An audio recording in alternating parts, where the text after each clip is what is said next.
एकीकडे महाराष्ट्रात उन्हाचा कडाका चांगलाच वाढलेला आहे। विदर्भ प्रचंड तापलेला असून तापमान 41 अंश सेल्सिअसच्या पलीकडे गेले।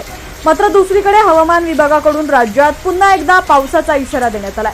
हवामान विभागाने दिलेल्या इशाऱ्यानुसार आज मध्य महाराष्ट्र, मराठवाडा आणि विदर्भात वादळी पाऊस आणि गारपिटीची शक्यता आहे। हवामान विभागाकडून ऑरेंज अलर्ट जारी करण्यात आलाय, तर उर्वरित भागांमध्ये हवामान विभागाकडून येलो अलर्ट देण्यात आलाय। या भागांमध्ये तुरळक ठिकाणी हलक्या ते मध्यम स्वरूपाच्या पावसाची शक्यता आहे। मध्य महाराष्ट्रावर चक्राकार वाऱ्यांची निर्मिती झाली आहे, त्यामुळे पुढील 24 तासांमध्ये मध्य महाराष्ट्र, मराठवाडा आणि विदर्भात वादळी पाऊस पडण्याची शक्यता आहे, असं हवामान विभागाने म्हटलंय। एकीकडे महाराष्ट्रात तर पावसाचा इशारा देण्यात आलायच, पण दुसरीकडे कर्नाटक आणि तामिळनाडूमध्ये देखील जोरदार पावसाची शक्यता हवामान विभागाकडून वर्तवण्यात आली आहे।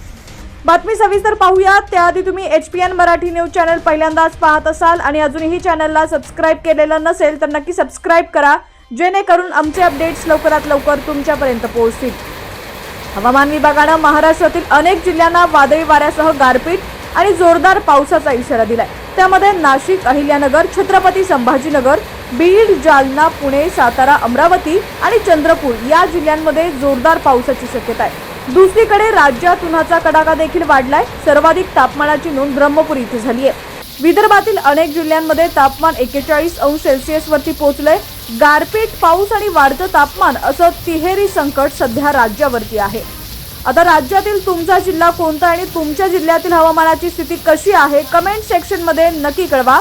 चॅनलवरती नवीन असाल आणि अजूनही HPN मराठी न्यूज चॅनलला सबस्क्राइब केलेलं नसेल तर नक्की सबस्क्राइब करा, जेणेकरून आमचे पावसाचे अपडेट्स लवकरात लवकर तुमच्यापर्यंत पोहोचतील। आणि ही बातमी जर तुम्ही Instagram आणि Facebook वरती पाहत असाल तर आमच्या HPN मराठी न्यूज या Facebook पेजला देखील फॉलो करा, जेणेकरून आमचे अपडेट्स लवकरात लवकर तुमच्यापर्यंत देखील पोहोचतील।